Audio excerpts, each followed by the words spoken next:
그 아파트에서는 이미 여러 번 신고가 있었다.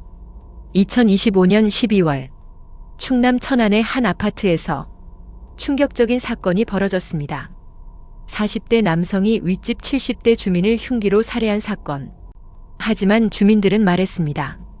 사실 언젠가 터질 것 같았다. 가해자는 오랫동안 윗집과 층간소음 문제로 갈등을 겪고 있었습니다. 실제로 사건 전에도 2차례 일일이 신고가 접수됐고 경찰이 출동해 중재까지 했던 상황. 한때는 화해 분위기도 있었다고 합니다. 하지만 갈등은 끝나지 않았습니다. 천장 소리, 생활 소음, 반복되는 항의, 그리고 점점 쌓여가는 감정.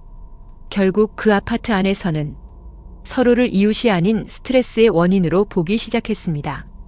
그리고 사건 당일 그 갈등은 돌이킬 수 없는 방향으로 폭발합니다.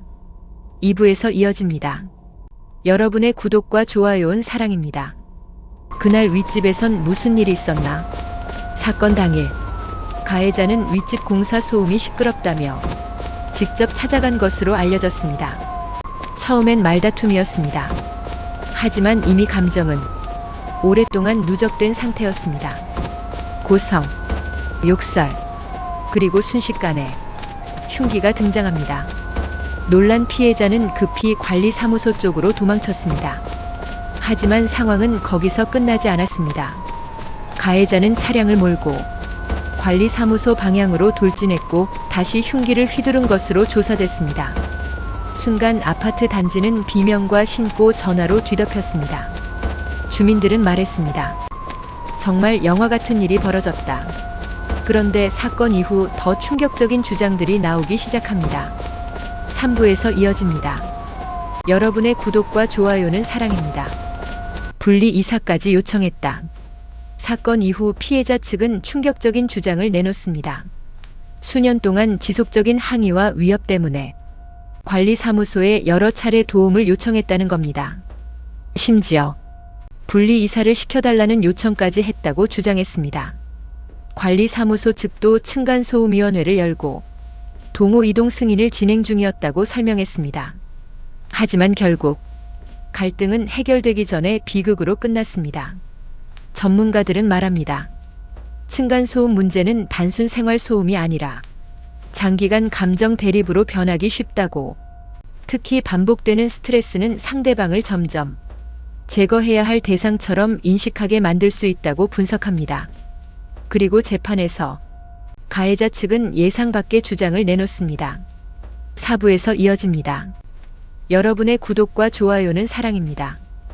가해자 측은 왜 정신질환을 언급했나? 사건 이후 경찰은 피의자 신상 공개를 검토했습니다. 일부 언론에서는 이름과 나이도 공개됐습니다.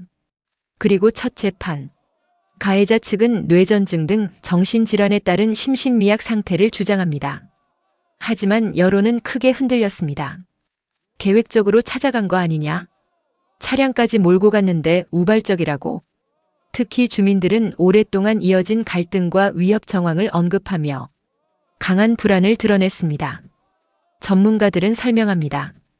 층간소음 사건은 감정 폭발과 충동성이 강하게 작용하지만 장기간 갈등이 반복되면 보복 심리와 집착이 결합되는 경우도 많다고. 그리고 결국 이 사건은 단순 층간소음이 아니라 감정 누적형 범죄라는 분석이 나오기 시작합니다. 그렇다면 전문가들은 왜 층간소음 사건이 점점 극단으로 가고 있다고 보는 걸까? 5부에서 이어집니다. 여러분의 구독과 좋아요는 사랑입니다. 전문가들이 지적한 가장 위험한 신호.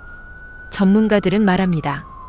층간소음 살인 사건의 핵심은 단순 소리가 아니라고. 반복된 스트레스, 억울함, 무시당했다는 감정, 그리고 해결되지 않는 갈등이 사람을 점점 극단으로 몰아간다고 설명합니다. 특히 한국 아파트 구조는 상대와 계속 마주쳐야 하는 환경입니다. 엘리베이터, 주차장, 복도, 갈등을 피할 공간이 거의 없습니다. 그리고 갈등이 길어질수록 상대방을 이웃이 아니라 삶을 망치는 존재로 인식하게 될 위험이 커진다고 분석합니다. 전문가들은 이번 천안 사건이 보여준 가장 큰 문제는 갈등을 조기에 분리하지 못한 구조라고 지적했습니다. 많은 시청자들도 말했습니다. 층간소음보다 사람이 더 무섭다. 언제 우리 일이 될지 모르겠다. 초기에 분리했어야 했다. 그리고 사건 이후 그 아파트 주민들은 한동안 작은 소리에도 잠을 이루지 못했다고 합니다. 당신은 층간소음 갈등을 어떻게 해결해야 한다고 생각하시나요? 여러분의 구독과 좋아요는 사랑입니다.